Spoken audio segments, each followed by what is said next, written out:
नमो अरिहंताणं नमो सिद्धाणं नमो आयरीयाणं नमो वज्रायाणं नमो लोहे सव्यसाहुनम् मोक्षमार्गस्य नेतारं भेत्तारं कर्म भूभृतां ज्ञातारं विश्वतत्त्वानां वन्दे तद्गुणलब्धये। तत्वार्थ सूत्र जी, अधिकार छठा, जिसमें सराग संयम, संयमा संयम, अकाम निर्जरा, बाल तप, ये देवायु के आश्रव के कारण बताए। तो सराग संयम, संयम दो प्रकार का बताया, प्राणी संयम और इंद्रिय संयम। लेकिन अभी जो राग सहित दशा है उसके साथ जो संयम है वो सराग संयम है।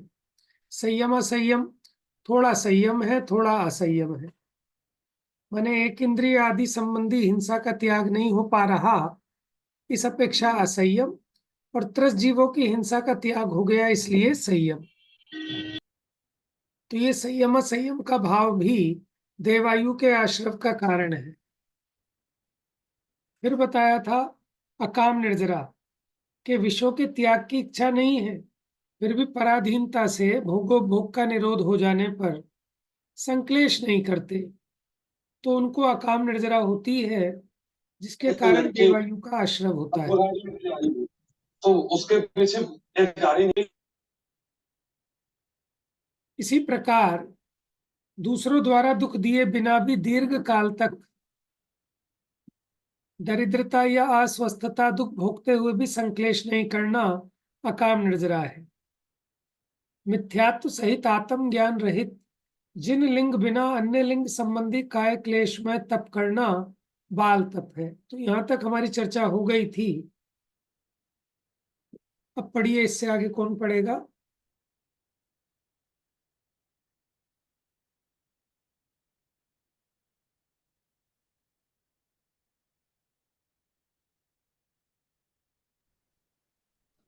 भैया मैं पढ़ूं? पढ़िए पढ़िए।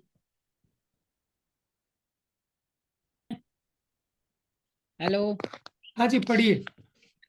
आ रही है मेरी आवाज? हाँ जी आ रही है। इनमें से सराग संयमी महाव्रती मुनि पहले स्वधर्म स्वर्ग से लेकर सर्वार्थ सिद्धि पर्यंत उत्पन्न होते हैं। संयमा संयमी देश व्रती श्रावक स्वधर्म स्वर्ग से लेकर 16वें अच्युत स्वर्ग पर्यंत उत्पन्न होते हैं। इससे ऊपर नहीं। इससे ऊपर मात्र जिन लिंगी निर्ग्रंथ मुनि ही जाते हैं, श्रावक नहीं। सराग संयमी और देशव्रती संयमा संयमी वैमानिकों में ही उत्पन्न होते हैं, भवनत्रिक में नहीं। देखिए बाल तप वाले मुनिराज, देखिए 16वें स्वर्ग से आगे मुनिराज ही जा सकते हैं। गृहस्थी अधिक से अधिक 16वें स्वर्ग तक जा सकता है, उससे ऊपर गृहस्थ नहीं जा सकता। हाँ पढ़िए, बाल तप वाले। बाल तप वाले अन्य लिंगी मिथ्या दृष्टि तापसी काय क्लेश में विशुद्धि के प्रभाव से भवनवासी से लेकर अच्युत स्वर्ग पर्यंत उत्पन्न होते हैं। ऐसा कथन त्रिलोक सारजी में किया है। अन्यत्र सहस्त्रार पर्यंत बताया है। अकाम निर्जरा वाले व्यंतरादि में उत्पन्न होते हैं। देखिए जो बाल तप वाले हैं भैया, ये जो अकाम निर्जरा वाले व्यंत,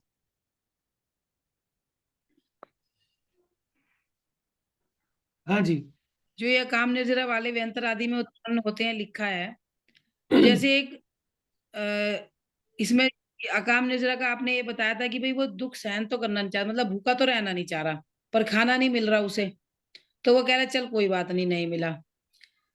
तो ये कोई जरूरी थोड़ी है कि अकाम निर्जरा वाला व्यंत्रादि में उत्पन्न हो। एक एक जो सम्यक दृष्टि भी जीव है, मतलब ये सम्यक दृष्टि भी नहीं है, पर वो मिथ्या दृष्टि भी नहीं है पूरा। ठीक है। दृष्टि हो तो उसको फिर कोई देखिए भूखा ऐसा नहीं है। तो उसका क्या रूप होता है? जैसे मान लो कि आपका नेटवर्क थोड़ा सा बीच बीच में ब्रेक हो रहा है। देखिए मैं बताता हूं इसमें,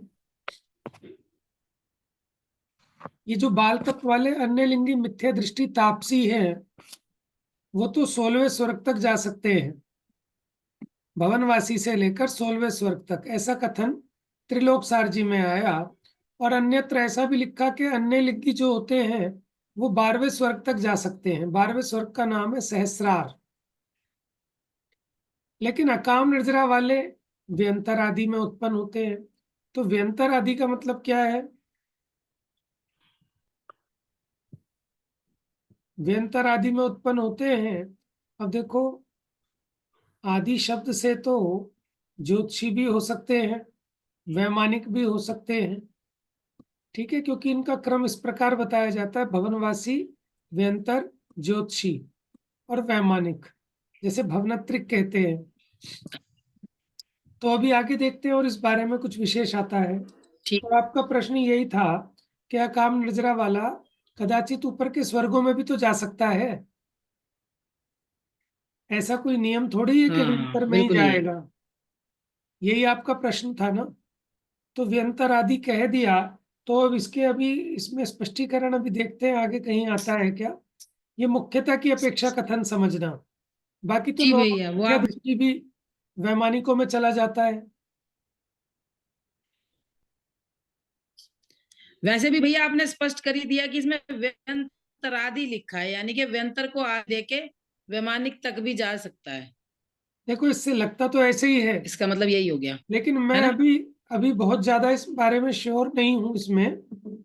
अभी आगे देखते हैं कि आगे और अगर आता है तो, ठीक है ना। और अकाम निर्जरा वाले, देखो ये जो बाल तप वाले बताए ना, वास्तव में तो ये भी तो अकाम निर्जरा करते ही हैं। लेकिन आप ये समझ लेना, इन्होंने कोई वेश धारण नहीं किया, कोई तपस्या वगैरह सोच के नहीं कर रहे। जो बाल तप वाले हैं वो तो स्वयं चाह कर रहे हैं, स्वयं। थी ना शायद। मेरा हाँ। नेट अनस्टेबल था।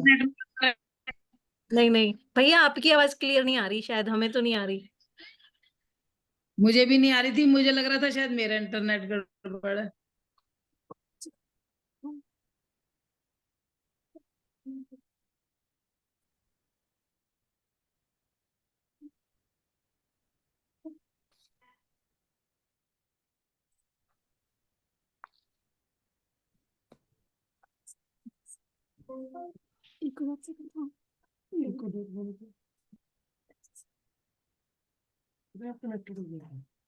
हाँ जी, अब आवाज आ रही है क्या? जी भैया। हाँ, तो मेरे नेटवर्क में प्रॉब्लम थी।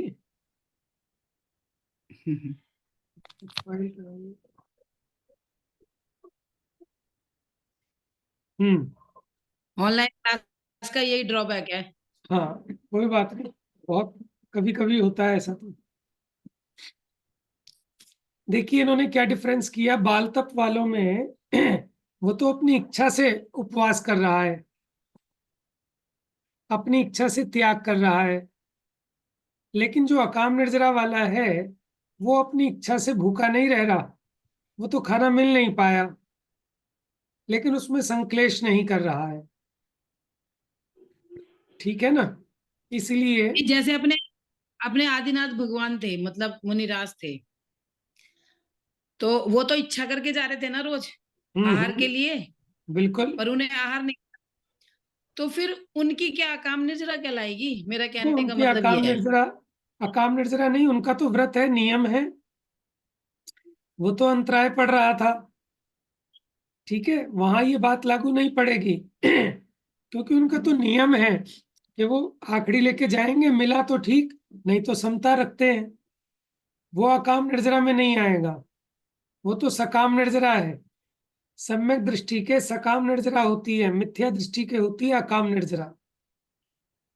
मतलब वही ना, मुझे अभी तक अकाम निर्जरा ना क्लियर नहीं हुई भैया थोड़ी सी। जैसे मान लो, देखो, एक आप जैसा ज्ञानी पुरुष है और आप जा रहे हो कहीं रास्ते में, और आपको लग रहा है अभी मैं आऊं घर पे जल्दी से और भोजन कर लूं, दिन छिप रहा है, और बाय चांस आप ट्रैफिक में फंस गए और आपको भोजन नहीं मिला, तो आप भी तो शांति रखोगे, तो आपकी क्या कहलाएगी? अकाम निद्रा कहलाएगी कि सकाम निद्रा, मतलब क्या कहलाएगी? ये चीज मुझे समझ नहीं आई। हाँ, ठीक कह रहे हो आप। देखो,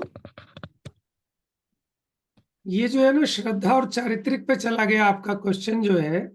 श्रद्धा और चारित्रिक की अपेक्षा इसमें भेद है।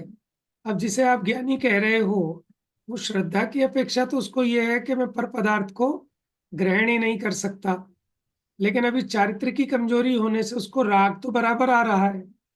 लेकिन जहां हमने अकाम निर्जरा की बात की, उसकी तो श्रद्धा भी उल्टी है। अकाम निर्जरा में अच्छा, हमने तो अज्ञानी को पकड़ा है कि जिसकी श्रद्धा भी विपरीत है, अच्छा, लेकिन फिर अब भी समझ आ श्रद्धा गया। रखता है, तो उसके पापों की निर्जरा तो होती है, लेकिन मोक्ष मार्ग में कार्यकारी न होने से उसको अकाम कहा है। अब क्लियर हुई बात। हाँ ठीक है, थैंक यू भैया, ठीक है। जी, क्योंकि देखो, स्पष्टीकरण तो अभी आप जितना हम समझते हैं ना, हमें समझना चाहिए कि हम बहुत छोटा अंश समझे हैं अभी। अभी तो जितना जितना अभ्यास बढ़ेगा, और उसमें अपने को स्पष्टता और अधिक गहराई बनेगी उसमें। मतलब फिर भी मुझे अब थोड़ा सा मेरा थोड़ा ज्ञान दोष चक्षु हुआ है खुले हैं। थोड़ा सा। हाँ, मतलब मुझे समझ नहीं आता था, मैंने कहा भाई अकाम निर्जरा, तो जैसे मैंने आपसे क्वेश्चन भी करा, भी एक मुनिराज है, उनको कोढ़ हो गया, तो वो भी शांति ही तो रख रहे हैं, तो उनकी क्या हाँ, कहलाएगी? अकाम निर्जरा कहलाएगी कि क्या कहलाएगी? पर अब उनकी तो मुझे थोड़ा सकाम, क्लियर हुआ। उनकी सकाम निर्जरा है। अब जी भैया, अकाम जी माने भैया, थैंक मोक्ष यू। मार्ग में काम की नहीं है। सकाम निर्जरा मोक्ष मार्ग में कार्यकारी है। ठीक है। ये जो यहाँ लिखा है ना, अभी अकाम निर्जरा वाले व्यंतर आदि में उत्पन्न होते हैं, अभी इसको थोड़ा सा रिजर्व रखिएगा, क्योंकि देखते हैं अभी इसमें, क्योंकि हमने तो उस तरह से देखा कि भवनत्रिक जैसे गिनाते हैं, भवनवासी, व्यंतर, ज्योतिषी, ऐसे। तो व्यंतर आदि का मतलब भवनवासी को छोड़कर या तो व्यंतर ज्योतिषी, अथवा तो व्यंतर ज्योतिषी वैमानिक, अथवा सिर्फ व्यंतरों में ही जो व्यंतरों के भेद हैं। तो इसमें अभी देखेंगे, आगे कहीं कुछ आएगा तो स्पष्टीकरण तब होगा इसका। चलिए आगे पढ़ते हैं। तो ये, इन शुभ भावों के हाँ पढ़िए पढ़िए। इन शुभ भावों के अतिरिक्त हितकारी व्यक्तियों के साथ मित्रता रखना, कल्याण होने के स्थानभूत देव शास्त्र गुरु की सेवा करना, सत्य धर्म का श्रवण करना, लोक में धर्म की महिमा को प्रकट करना, निर्दोष प्रोषदोपवास धारण करना, तप की भावना भाना, सिद्ध क्षेत्र रूप तीर्थों की यात्रा करना, सत्य धर्म की प्रशंसा करना, संसार देह भोग से विरक्त रहना, विनयवान होना, धर्मात्मा पुरुषों की संगति करना, औषधि शास्त्र अभय आहार, ये 4 प्रकार के दान देना, इंद्रिय विषयों में आसक्त नहीं होना, मुनि या श्रावक के व्रत धारण करना, तत्वार्थ की चर्चा करना, सम्यक दृष्टि होना, सच्चे धर्म का उपदेश देना, पीतादि शुभ लेश्या सहित धर्म ध्यानी हो मरण करना, इत्यादि भावों से वैमानिक देवों की आयु का आश्रय होता है। हाँ जी, ये सारे ऐसे ऐसे काम बताए हैं कि जिससे इसकी कषाय मंद होती हैं, शुभ लेश्याएं होती हैं, इनके कारण इसे वैमानिक देवों की आयु का आश्रय होता है। आगे पढ़िए। अच्छा देखो भैया, इसमें सिद्ध क्षेत्र रूप तीर्थों की यात्रा करना कहा है, अतिशय क्षेत्रों की नहीं कहा। हाँ सही है। देखो, वैसे उपलक्षण से वो भी गर्वित हो जाएंगे, माने वो जो आपके शुभ भावों के निमित्त है ना, उनकी अपेक्षा बात लेना। यहाँ तो सिद्ध क्षेत्र रूप तीर्थों की यात्रा करना लिखा, लेकिन उसमें वो भी गर्वित कर लेना। लेकिन क्या है कि जो सिद्ध क्षेत्र हैं, वहां सिद्धों की विशेषता की अपेक्षा महिमा आती है। अतिशय क्षेत्रों में तो अनेक कारण हो सकते हैं जीवों के महिमा आने के, तो वहां इस लौकिक संबंधी भी प्रयोजन हो सकते हैं, लेकिन सिद्ध क्षेत्र में ऐसा नहीं होता। वहां से तो भगवान सिद्ध बने। अतिशय क्षेत्रों में तो यहाँ से प्रतिमा निकली थी 400 साल पुरानी, उस प्रतिमा का बड़ा अतिशय है। है ना। इस तरह की, जैसे ग्वाला एक आता था, वहां दूध झड़ जाता था, तो इस तरह की महिमाएं होती हैं अतिशय क्षेत्र की। वैसे अतिशय क्षेत्र की तो ना यात्रा करना और भाव खराब होते हैं, इतना बुरा हाल हो रहा है, बिस्नियों से ज्यादा हाल खराब हो रहा है। हाँ अभी मैं पीछे गई थी यात्रा को 7-8 दिन के लिए। तो जैसे हम उदयपुर भी गए, वो सॉरी सांगानेर गए, और एक आगे वो है पद्मपुरा। तो मैं अब से कुछ 10 से 1 साल पहले पद्मपुरा गई थी, और अब गई ना तो पद्मपुरा का तो इतना बुरा हाल हो गया, मतलब वहां तो क्लियरली मांगने ही वाले जा रहे हैं, क्लियरली। वहां तो लिखा है कि जिसको ये मन्नत मांगनी है वो ऐसे ऐसे करो, बताओ, क्लियर। वो तो मतलब बेकार हाल हो गया अब बिल्कुल। देखो, जितने भी अतिशय क्षेत्र हैं। हाँ, ये तो सब जीवों के अपने अपने परिणामों पे डिपेंड करता है ना। अब वहाँ वो भूत भूत उतारे जाते हैं, वो पद्म प्रभु भगवान के वहां पहले भूत उतरते थे बहुत सारे। तो जैसे बालाजी अच्छा। वगैरह है, ऐसे ही वहां पद्मपुरी बड़ा फेमस था। बल्कि अब तो बहुत कम हो गया। पहले हम ये देखते थे, लोग लेट लेट के परिक्रमा देते थे, जिन पे ऊपरी बाधाएं होती थी, वो बहुत आते थे, जैसे तिजारा में। अब तो तिजारा में भी उस तरह के कम हो गए, पहले तो ऐसे ही लोग पड़े मिलते थे, है ना। जैसे आपका ये बालाजी वालाजी फेमस है, उस तरह से लोग अपने भूत उतरवाने आते थे। पर मैंने देखा है क्षेत्रों में जाके आनंद नहीं आता, वहां बहुत बुरे हाल हो गए अब। अपने ऐसा लगता ही नहीं हम अपने तीर्थ पे आए हैं। तो ऐसा है ना, वहाँ सारी भोगियों के लिए व्यवस्था बना दी गई है। भोगों की प्रधानता हम्म। रहती है, बढ़िया पिकनिक स्पॉट बना दिए हैं, खाओ पियो मौज करो, सारी फैसिलिटी है। अभी सिद्ध क्षेत्रों पे क्या है कि उतनी डेवलपमेंट नहीं है, तो वहाँ आपको वही नहीं है। फीलिंग आती है ना। और अतिशय क्षेत्रों पे पब्लिक ज्यादा जाती है, क्योंकि वहाँ फैसिलिटी बहुत है, पिकनिक स्पॉट टाइप हो गए हैं, इसलिए थोड़ा ऐसा महसूस होता है। हम्म। चलिए। जीव अजीव पदार्थों को जाने बिना बाल तप करना, अज्ञानता पूर्वक संयम को पालना, इत्यादि भावों से चारों निकाय वाले देवों की आयु का आश्रय होता है। अनायास आ पड़ने वाले दुख में संक्लेश नहीं करना, संक्लेश रहित हो धर्म बुद्धि से वृक्ष पर्वत के शिखर पर चढ़कर नीचे गिरना, अनशन उपवास करना, अग्नि में जलकर जल समाधि लेकर विष खाकर मरण करना, प्राणियों पर करुणा भाव रखना, जल की रेखा समान क्रोध इत्यादि भावों से व्यंतर देवों की आयु का आश्रय होता है। देखो, अब यहाँ स्पष्टीकरण हो गया कि मुख्यपने व्यंतर देव ही कहना चाहते हैं, व्यंतर आदि कहकर भी वो व्यंतर ही कहना चाहते हैं। देखो ये लिखा ना, अनायास आ पड़ने वाले दुख में संक्लेश नहीं करना, है ना।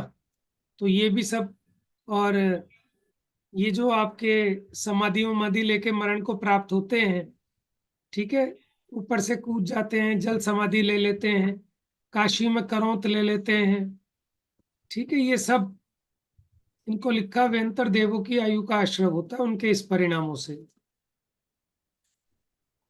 तो उसको आत्महत्या क्यों नहीं मानते फिर? हाँ, तो आत्महत्या तो है, लेकिन ऐसा थोड़ी है कि आत्महत्या करने वाला गारंटी से नरक ही जाएगा। उसके परिणामों पे डिपेंड करता है ना, परिणामों में संक्लेशता कितनी है। वो तो सामान्य कथन करते हैं कि आसान बात नहीं है आत्महत्या करना, परिणाम बड़े संक्लेश था। और ये तो धर्म बुद्धि पूर्वक कर रहे हैं ना, ये धर्म बुद्धि पूर्वक करते हैं, सोचते हैं इससे हमें मुक्ति की प्राप्ति होगी।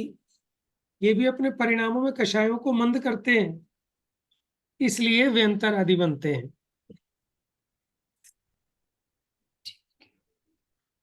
अब देवायु संबंधी भैया आश्रय के हमने करुणा भी नहीं करनी चाहिए फिर तो, प्राणियों पर करुणा भाव रखना, हाँ, क्यों?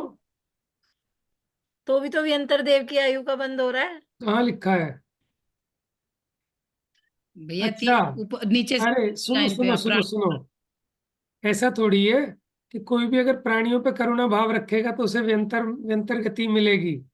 यहाँ तो बाल तप की मुख्यता की अपेक्षा बात है, कि जो अज्ञानता पूर्वक खोटे तपों को तपते हैं, जैसे कुत्ता बिल्ली को खिला रहे हैं, ठीक है, तो व्यंतर देवों में जा रहे हैं तो कोई बुराई थोड़ी है, समझना। नहीं तो उनके त्रियंच आदि में जाने के ठिकाने होते। जैसे कई लोग पशु आदि की बहुत करुणा पालते हैं, कोई भी भिखारी आया उसको खिलाना है तो ऐसा करुणा दान करते हैं, तो उसके कारण उनको देवगति तो मिल रही है ना, तो नुकसान क्या है? बहुत है ना? नुकसान है। नहीं नहीं, आप अपनी अपेक्षा तो समझ रहे हैं, लेकिन उस वो तो और कुछ जानता ही नहीं, उसे कुछ नहीं पता धर्म वरम। ठीक है ना, बस वो पशुओं की करुणा के अथवा गरीबों को खाना खिलाएंगे, बाकी तो कुछ पता नहीं, परिणामों की भी कोई खबर नहीं। लेकिन करुणा भाव रखते हैं प्राणियों पर, तो वो भी स्वर्ग माने देवगति का बंध बांध लेते हैं। ठीक है, शुभ भावों की अपेक्षा है। वैसे तो घाटे में अगर देखा जाए वैमानिक में जाना चाहिए, लेकिन इतने से वैमानिक कैसे जाएगा, उसके परिणामों में उतनी विशुद्धि नहीं होती ना। आप देखो सुबह सुबह पार्क में, वहां भी करुणा बुद्धि तो नहीं है वो तो किसी ने बता दिया कि तुम्हारे अगर ये प्रॉब्लम है तो तुम चींटियों को आटा डालो, ये परेशानी है तो कुत्तों को, उन्हें करुणा थोड़ी ही है। लेकिन यहाँ तो वो जाएगा कि जिसके परिणामों में करुणा है। जैसे मेनका गांधी। हमारे पार्क हमारे पार्क में तो एक बंदा आता है, नमकीन सेब लाता है, नमकीन सेब वो खिलाता है वो कौओं को और चिड़ियों को। वो नमकीन लेकर आता है, मतलब वो तली हुई नमकीन। अच्छा। और जब बल्कि मैंने उनसे एक बार कहा भी, मैंने कहा वो थोड़े जानकार भी हैं, मैंने कहा भैया ये तली हुई चीजें तो हमारे लिए ही नुकसानदायक है, और आप इन चिड़ियों को खिला रहे हो, बेचारे ये कैसे पचा पाएंगी इसे। नहीं नहीं, देखो शौक से खाती हैं, शौक से खाती हैं, तेज हम्म, नमक मिर्च के से लेके और उन्हें खिलाता रहता है, बताओ। अब इसे क्या कहेंगे, करुणा कहेंगे, क्या कहेंगे? उसके बच्चे बच्चे नहीं है क्या? ये नहीं पता मुझे। नहीं तो आदमी जो है ना अपने बच्चे बच्चों को खिला के संतुष्ट हो जाता है कई बार ऐसा भी देखा है कि जिनको मतलब घरों में नहीं मिलता ना, जैसे अपने बच्चे नहीं है या कोई नहीं है, तो वो कोई ना कोई ढूंढते हैं, अब कोई मिलता नहीं तो वो कुत्तों के साथ ही लगे रहते हैं, चील कौओं के साथ और कबूतरों के साथ, है ना। क्योंकि उनकी वो जो भीतर की वासना है उसकी पूर्ति नहीं हो पाती, तो वो कोई और ठिकाना ढूंढते हैं। तो मैंने ऐसा देखा कि कुत्तों को भी ऐसा रखते हैं जैसे अपना बच्चे हो, अपने बच्चे तो सुनते नहीं, पास में बैठते नहीं, ऐसी तो वो उन्हीं के लाड लड़ाते रहते हैं गोदी में लेके, और वैसे उसी तरह। हमारे घर के सामने तो रोजाना वो, जैसे लेडीज अपने बच्चों को खिलाने लाती है ना पार्क में, बहुत बड़ा पार्क है हमारे घर के सामने, तो उसके एक पार्ट में सारे कुत्ते वाले इकट्ठे होते हैं, एक दूसरे से अपने कुत्तों की बातें करते हैं, एक दूसरे को कुछ चिपटाते हैं, करते हैं उनकी, मतलब पुच्ची भी ले लेते हैं उनकी, है भगवान। मैं तो ये सोचती हूँ, छी कैसे अभी मतलब। देखो, छूने के बाद ही आप अपवित्र हो गए, छूते ही हाँ अपवित्र हो गए, और लोग गोद में रखते हैं। और देखो जैनियों को तो आ, इतना सोचना चाहिए, जिस घर में आपने कुत्ता अधिक पाल लिया तो वहां की तो सारी शुद्धता नष्ट हो गई, सही बात। है ना। वैसे भी मांसाहारी जानवर है वो, हाँ, गंदा क्रूर पशु जानवर है। है।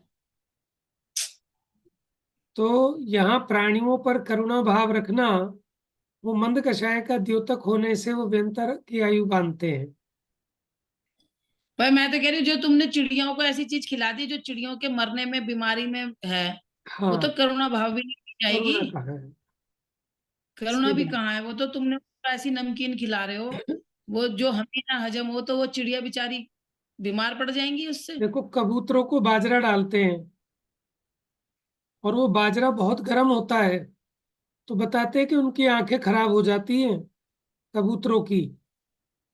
और कोई एक बच्चे पढ़ रहे थे ना, एक बार प्रोजेक्ट था बच्चों के स्कूल में, तब वो बता रहे थे कि इन कबूतर आदि को ये सब चीजें नहीं डालनी चाहिए, उनके लिए घातक होती हैं, परेशानी का कारण होती हैं, बाजरा वगैरह, बहुत गर्म होता है बाजरा।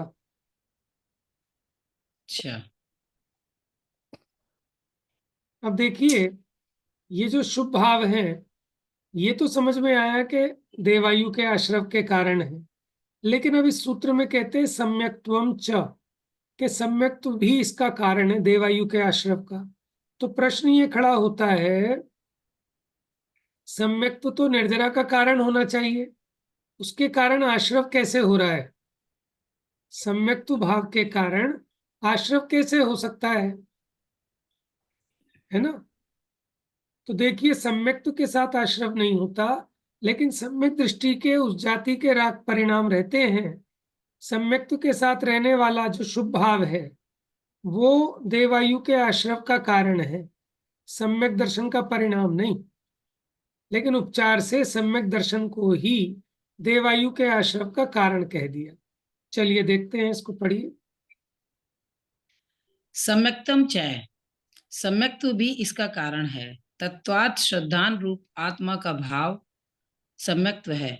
चय पद समुच्चयार्थक है, अतः पिछले सूत्र में बताए गए कारणों का भी यहाँ ग्रहण कर लेना।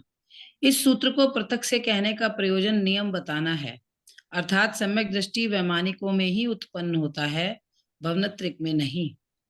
इस प्रश्न इससे सराग संयम संयमासंयम भाव से भवनत्रिक के आश्रव का प्रसंग आता है, क्योंकि वैमानिक के आश्रव का यह सूत्र पृथक किया है। हाँ जी, तो वो कहते हैं कि हमने सम्यक्त्वम चाहिए सूत्र अलग इसलिए लिखा क्योंकि सम्यक दृष्टि नियम से वैमानिक देवों में जाते हैं।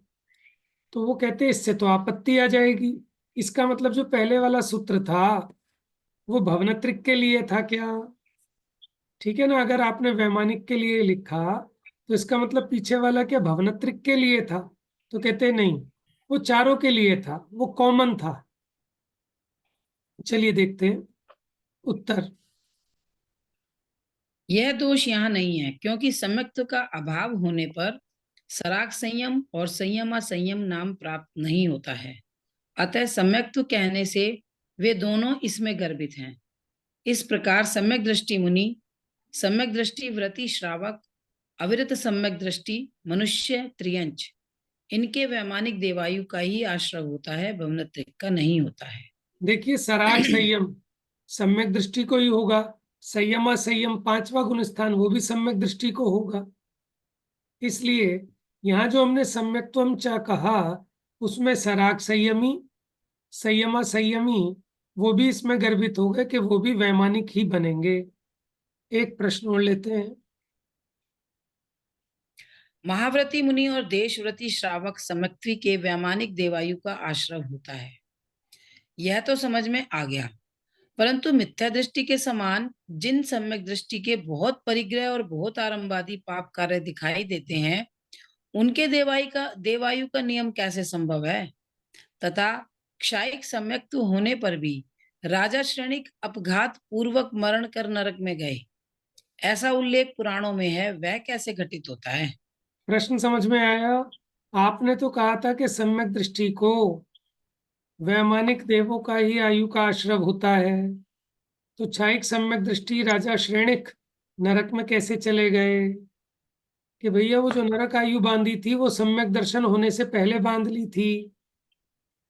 बात समझ में आई? अगर सम्यक दर्शन होने के बाद अगर आयु का आश्रय होगा तो वैमानिक देवों की आयु का ही आश्रय होगा, वो तो पहले हो चुका था। एक बात। और दूसरा प्रश्न बड़ा अच्छा है कि मिथ्या दृष्टि के समान सम्यक दृष्टि के भी बहुत परिग्रह बहुत आरंभ दिखाई देता है, तो फिर उसको देवायु का आश्रय कैसे होता है? चलिए पढ़ते हैं उत्तर। मनुष्य त्रियंच सम्यक्त्वी की अपेक्षा देवायु का नियम बताया है। देव नारकी सम्यक्त्वी के तो मनुष्यायु का ही बंद होता है, क्योंकि देव से देव या नारकी तथा नारकी से देव या नारकी तो कभी होते ही नहीं है। मिथ्या दृष्टि देव नारकी को मनुष्य या त्रियंच और सम्यक दृष्टि देव नारकी को मात्र मनुष्यायु का ही आश्रय होता है। हाँ जी, अब ये नियम देख लीजिए, कल भी आया था कि जो सम्यक्त्वी को देवायु का बताया ना, तो ये मनुष्य और त्रियंच की अपेक्षा बात है कि सम्यक दृष्टि मनुष्य या सम्यक दृष्टि त्रियंच उसको देवायु का होगा। कोई सम्यक दृष्टि देव है तो उसको देवायु का आश्रय नहीं होगा, कोई सम्यक दृष्टि नारकी है तो उसको देवायु का आश्रय नहीं होगा, क्योंकि देव मरकर देव नहीं होते और नारकी भी मरकर देव नहीं होते। नारकी मरकर नारकी भी नहीं होते, देव भी नहीं होते। बात समझ में आ रही है?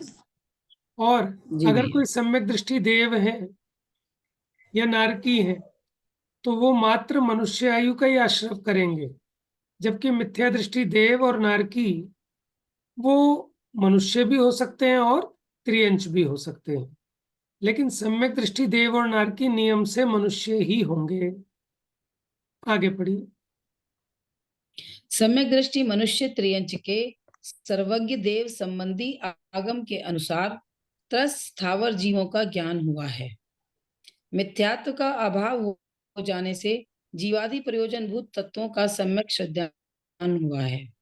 मिथ्यात्व की अनुचर अनंतानुबंधी का भी मिथ्यात्व के साथ अभाव हो जाने से उस संबंधी विषय कषाय हिंसादि पाप इसके नियम से नष्ट हो गए हैं।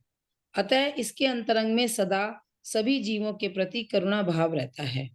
यह देखो, सभी को अपने समान। जब इसके मिथ्यात्व गया तो उसके साथ अनंतानुबंधी भी गई। अब अनंतानुबंधी द्विस्वभावी प्रकृति है, वो सम्यक्त्व की भी घातक है और चारित्र की भी घातक है। तो अनंतानुबंधी कषाय के जाने से मिथ्यात्व के साथ जैसी विषयासक्ति होती थी, जैसी कषाय होती थी, वो अब नहीं होती। तो इस कारण इसके अंतरंग में एक परिणाम की मंदता बनी रहती है। ठीक है ना? संपूर्ण जीवों को उनके प्रति मैत्री भाव भी रहता है। एक तो ये कारण बता रहे हैं, आगे और देखिए। यह सम्यक दृष्टि अप्रत्याख्यानावरण कषाय चौकड़ी के तीव्र उदय से परिग्रह संबंधी आरंभवादी पाप कार्यों में प्रवृत्ति करता हुआ भी उसे अपना अपराध मानता है। ये इंपॉर्टेंट बात है पुरुषार्थ कि देखो, सम्यक दृष्टि और मिथ्या दृष्टि के बाहर में एक जैसी क्रिया, एक जैसा परिग्रह दिखने पर भी जो सम्यक दृष्टि है वो तो उसे ऐसे भोगता है कि जैसे मन में साहूकार हूं, और मिथ्या दृष्टि भी भोगता है, लेकिन वो कोतवाल के द्वारा पकड़े गए चोर की भांति। जैसे चोर को किसी कोतवाल ने पकड़ लिया हो तो वो बड़ा रोता है, पकड़ा नहीं जाना चाहता, पिटना नहीं चाहता। तो ऐसी सम्यक दृष्टि निरंतर उसके भीतर में निंदा गरहा का परिणाम रहता है। भले ही वो भोगों में प्रवर्तता है, लेकिन उसको भीतर में उसके प्रति निंदा गरहा का परिणाम रहता है, प्रायश्चित भाव वर्तता है, और वो उसे अपना अपराध मानता है। अज्ञानी जीव विषय भोगों में प्रवर्तता हुआ उसे अपना अपराध नहीं मानता, उसे अपना स्वरूप मानता है। जैसे देखो, वो तो गौरव मानता है, उसे तो गौरव मानता है ज्ञानी जीव गौरव तो हर मानता है। समय। देखो, जैसे दवा है, उस- एक तो दवा खाना, ठीक है, और एक वैसी टॉफी खाना, गोली खाना। दोनों में अंतर है कि नहीं? श्रद्धा में, कि दवा खा रहे हैं लेकिन खाना नहीं चाहते, कि कब बंद हो ये चाहते हैं। ठीक है ना? और कोई टॉफी खा रहा है तो उसमें उसको अपराध बोध थोड़ी है, वो तो कहता है और दवा में सोचता है कि कब छूटे कब छूटे कब छूटे, भले ही मीठी भी हो। तो ऐसे सम्यक दृष्टि को उन विषय कषायों में हे बुद्धि है, उपादेय बुद्धि नहीं है, इसलिए उसके नरक आदि आयु का आश्रव नहीं होता, उसको देवायु का आश्रव होता है। जी पढ़िए। टॉफी खाने वाला तो दूसरों को भी कहता है तू तू भी खा, तू भी खा। ऐसे ही जो मिथ्या दृष्टि जीव है, जो मतलब कमाई में ही सुख मानते हैं, गौरव मानते हैं, वो तो जो नहीं कर रहा उसे कहते हैं पागल है, घर बैठा है, पता कमाता नहीं है, इतना अच्छा अवसर होते हुए भी हम्म। वो उसे पागल कहते हैं। अगर कोई इंसान 4 घंटे मंदिर में लगा, अरे मंदिर में क्या रखा है, मंदिर मंदिर मंदिर करता रहता है 4 घंटे, ठीक है जाना है, हाथ जोड़िए आ जा, हम्म। ऐसे करके लड़ते हैं कायदा लोग। सही बात है। हम्म। न्याय पुरुषार्थ की पुरुषार्थ हीनतावश। की पुरुषार्थ की हीनतावश उन कार्यों का अभाव नहीं कर पाने पर भी उनमें न्याय अन्याय रूप लौकिक क्रिया का विचार बहुत करता है। वह अन्याय रूप कार्यों में रंच रंच मात्र प्रवृत्ति नहीं करता है, न्याय रूप आरंभवादी कार्यों में ही प्रवृत्ति करता है। न्याय रूप कार्यों में अत्यंत सावधानी पूर्वक प्रवृत्ति करने पर भी पर लक्ष्मी परिणाम के कारण उसे विष के समान बुरा ही मानता है। प्रवृत्ति करने पर भी पर लक्ष्मी परिणाम के कारण परलक्षी। अच्छा लक्ष्मी, सॉरी, हमें यही सोच रही पर लक्ष्मी क्या चीज है। पर लक्ष्मी मतलब पर पे लक्ष्य होने के कारण, ये मतलब हाँ। हुआ इसका। अच्छा, पर लक्ष्मी परिणाम के कारण उसे विष के समान बुरा ही मानता है, वह उसे अपनी शान नहीं मानता है। इसमें कुछ दोष नहीं है, यह तो हमारी भूमिका ही है। यह विचार कर स्वच्छंद रूप निशंक परिणाम नहीं करता है, देखो, वरन ये मिथ्या दृष्टि की पहचान है, जो स्वयं को जस्टिफाई करता है। अरे क्या हुआ, हमारी तो भूमिका ऐसी है, हम तो गृहस्थ हैं, हम तो परिग्रह रख ही सकते हैं। क्या ऐसे जस्टिफाई नहीं करता स्वयं को, अपनी तो निंदा गरहा करता है। कल ऐसी चर्चा हो रही भैया, 2-3 जने ऐसे रिश्तेदार मिल गए, तो कुछ बात ऐसी चर्चा चल गई भाई, कम से कम भाई लाइट जलाओ, पंखा जब जरूरत हो तभी चलाओ। तो फट से एक हमारे रिश्तेदार कह रहे, अरे भाई आराम हिंसा का त्याग नहीं होता है, उसको गृहस्थी को आराम हिंसा का त्याग नहीं होता है। अरे त्याग नहीं होता का मतलब ये थोड़ी ना कि सही पाप बात नहीं है। लगता उसे, आरंभी हिंसा का उसे पाप नहीं लगता। मैं कहा यही तो गलतफहमी है हमारी कि पाप नहीं लगता। वो तो क्या है कि यूं कहो कि भाई उसे करनी पड़ती है ये सब काम, तो उसमें भी वो यही विचारता है कि कम से कम करें। कह रहे नहीं नहीं, तो यही तो तुम सोनगढ़ियों की बात है, तुम ना गलत व्याख्या करते हो बातों की। सब जगह देखो शास्त्रों में लिखा है कि गृहस्थ को आराम हिंसा का पाप नहीं लगता। ठीक है जी, ठीक है, सही है। तो यही बात इसमें आज आ गई कि वो करके शान मानते हैं कि हाँ। हमारे घर में तो देखो एसी लग रहे हैं, देखा, शान दिखाते हैं। और जो सम्यक दृष्टि होगा तो वो यूं करता होगा कि भैया बैठना पड़ रहा है इसी में, क्या करें, मजबूरी है। यही तो फर्क होता होगा। बराबर। इन अनासक्त भावों के कारण अविरत सम्यक दृष्टि जीव भी वैमानिक देवायु का ही आश्रय करता है।